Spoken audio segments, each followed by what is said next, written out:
అందరికీ నమస్కారం. నేను మీ గోపాల్ అయ్యంగార్. చాలామంది నన్ను ధర్మశాస్త్రాలు ధర్మ సందేహాలు అడుగుతుంటారు. హిందూ మతంలో చాలా తక్కువ మంది మాత్రమే ఈ విషయాల మీద ఎక్కువ పరిశోధనలు చేస్తూ వచ్చే తరం వాళ్ళకి అనేక విషయాలు తెలియజేస్తూ మన హిందూ సాంప్రదాయాల్ని మనం గౌరవించడం ఎలాగానే చెప్తుంటారు.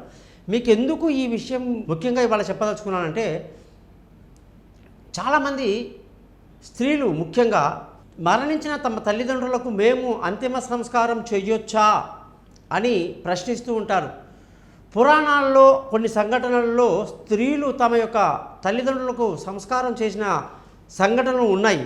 అది ఏ కారణంతో చేశారు, ఏ పరిస్థితిలో చేశారు అది ఒక విషయం అయితే, అంతిమ సంస్కారం అనేది ఎవరు లేనప్పుడు ఎవరో ఒకరు ఖచ్చితంగా చేయాల్సిందే. అది ఎవరికైనా అది ధర్మమే. కానీ అన్నీ బాగున్నప్పుడు స్త్రీలు చేయడానికి అవకాశం ఉందా అనేది కూడా చాలా పెద్ద ధర్మ సందేహం అండి. అలాగే చాలామంది భర్త లేని స్త్రీలు, మేము మా పిల్లలకి కన్యాదానం చేస్తాం, కన్యాదానం మేమే స్వీకరిస్తాం, మా అబ్బాయి పెళ్లి చేస్తాము, ఆ వచ్చే అమ్మాయికి కన్యాదానంగా మేమే స్వీకరిస్తాము. దంపతులు మామూలుగా అయితే మన శాస్త్రంలో దంపతులు అంటే భార్యాభర్తలు తమ కొడుకు పెళ్లిలో కన్యాదానం అనేది తీసుకుంటారు. అలాగే తమ కోడలి 100 ఏళ్ళు బాగుండాలని చెప్పేసి, కాపురం బాగుండాలని చెప్పేసి కొడుకుతో మంగళకరమైనటువంటి హోమాల ముందు ప్రమాణాలు చేసుకుంటూ ఉంటారు.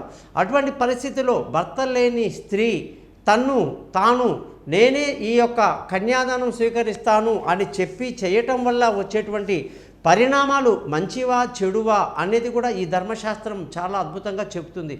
అనేక రకాలుగా కొన్ని సంఘటనలలో ఏ ఇంట్లో అయితే సుమంగళి ప్రార్థన అని అంటారు, అంటే ఆడవాళ్ళు ఎవరైతే భర్తను కలిగి ఉంటారో వాళ్ళందరూ ముత్తైదువులు అంటారన్నమాట. మంగళకరంగా బొట్టులు పెట్టుకొని పూలు పెట్టుకొని చక్కగా మంచి హారాలు మంగళసూత్రాలు బ్రహ్మాండంగా కట్టుకొని లక్ష్మీదేవి రూపాల్లో ఉంటారు. అలాగా 5 మంది స్త్రీలు కలిసి చేసేటువంటి ఒక పద్ధతిని సుమంగళి ప్రార్థన అని చెప్తారన్నమాట. ఇంటికి కొత్త కోడలు వచ్చినప్పుడు ఇలాంటివి జరుగుతూ ఉంటాయి. మరి ఆ టైంలో భర్త లేని విధవని కూడా వాళ్ళలో కూర్చోబెట్టి ఆమె కూడా ఈ సుమంగళి ప్రార్థనలో కూర్చోవచ్చు అనేటువంటి సంఘటనలు ఈ మధ్య జరిగాయి. మరి అది ఎంతవరకు కరెక్టు, అది తప్పైతే దాని పర్యవసానం ఎలా ఉంటుంది అనేటువంటి విషయాలన్నీ కూడా మనకు ఎన్నో సందేహాలకు దారి తీస్తూ ఉంటుందన్నమాట. మరి స్వేచ్ఛ అంటున్నాం. స్వేచ్ఛ ఇవ్వటం వల్ల అది ఎంత ప్రమాదానికి దారి తీస్తుంది.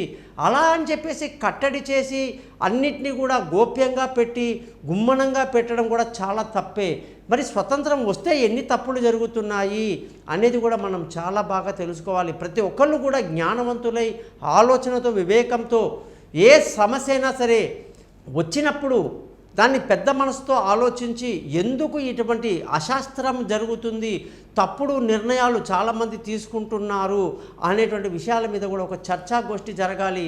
ఇటువంటి సంఘటనలు జరిగిన పరిస్థితి నా దగ్గర అనేకంగా ఉన్నాయి, నా దగ్గర తెలిసిన వాళ్ళలో ఉన్నారు. కాబట్టి ఈ విషయాల మీద మీకు ఎటువంటి సందేహాలు కూడా నన్ను కాంటాక్ట్ చేయండి. నమస్కారం, మీ గోపాల్ అయ్యంగార్.